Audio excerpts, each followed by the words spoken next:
Khaby Lame became the most followed person on TikTok, without ever saying a single word.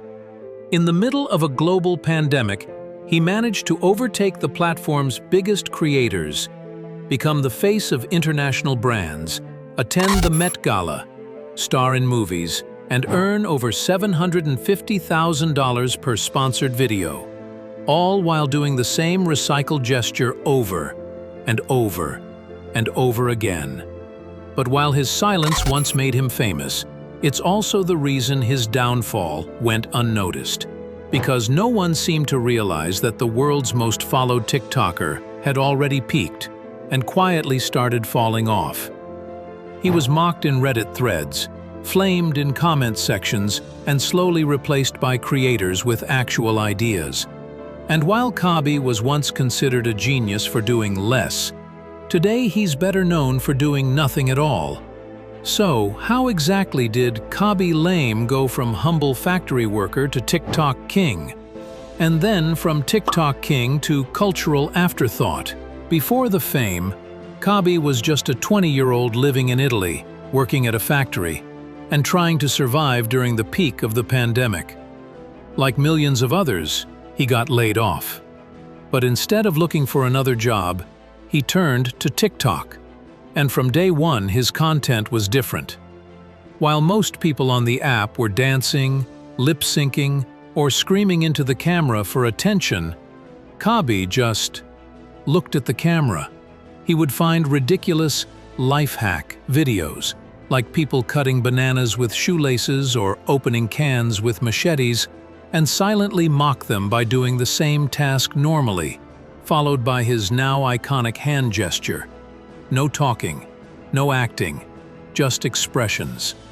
And this simplicity made him unstoppable, because while most creators struggled to build international audiences, Khaby's silence was his language. You didn't need subtitles, you didn't need to understand his culture. His jokes worked in every country, on every continent, in every algorithm. By early 2021, Khaby had officially gone viral. Soccer players imitated his mannerisms. Internet pages reposted his videos with captions like, "The wisest man alive." And within a few short months, he went from unemployed to Italy's most famous creator. He gained 50 million followers in 3 months, was signed by a management agency, and had people begging to get roasted by him for clout. And then came the war. Not between countries, not even between creators, but a war between fan bases, Khaby versus Charli D'Amelio.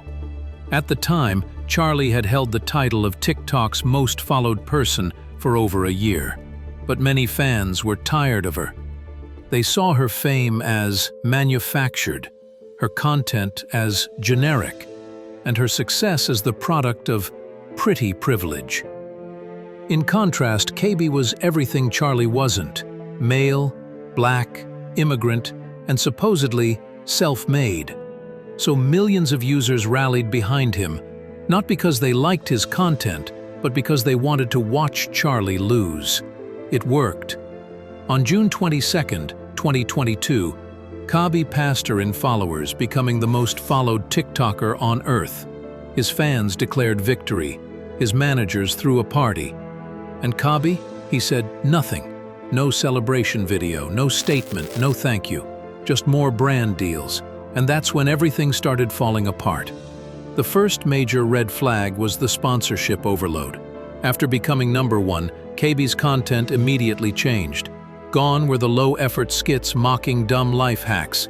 In came professionally shot ads for Meta, Hugo Boss, Dream 11, and even a Super Bowl commercial. And while fans expected some level of monetization, Khaby's shift from relatable TikToker to corporate mascot was too obvious to ignore. Instead of comedy, every post felt like a commercial. And his silence, once seen as his charm, was now being interpreted as laziness. One commenter wrote, "He went from funny to a brand puppet real quick." Another added, "This is what happens when the quiet kid gets sponsored." But it wasn't just the ads. It was the repetition. Because Khaby's content hadn't evolved in over 2 years. Same gesture, same stare, same punchline. And once the novelty wore off, people started realizing he wasn't clever, he was just copying clips and making obvious faces. Reddit threads titled, "Khaby lame isn't funny," began trending. Twitter users mocked his facial expressions. Even other creators started parodying his style, calling him the reaction guy with no reactions. At this point, the only thing keeping Khaby afloat was the illusion of relevance. He still had the follower count, he still had the brand deals, but the engagement was collapsing. Then came the controversies. The first was Khaby's attempt to get political. In 2021, he posted a story about racism, quoting, "In a racist society, it's not enough to be non-racist. We must be anti-racist." While the post itself wasn't controversial, the reaction was. Many of his fans, who had only ever seen him post hand gestures, felt blindsided. The response was brutal. "When did the quiet guy start preaching? Bro thinks he's Mandela now." Even worse, fans accused him of trying to appear morally superior after being criticized for his own problematic content. Because a few months later, a TikTok account called @CancellingKhaby went viral for reposting Khaby's old videos, where he made jokes about women needing to cook, mocked overweight people, and implied that a woman's only talent was making sandwiches. While these videos had gone unnoticed during his rise, they were now being reframed as evidence of casual misogyny and fat phobia. News outlets picked it up. Activist accounts posted call-outs.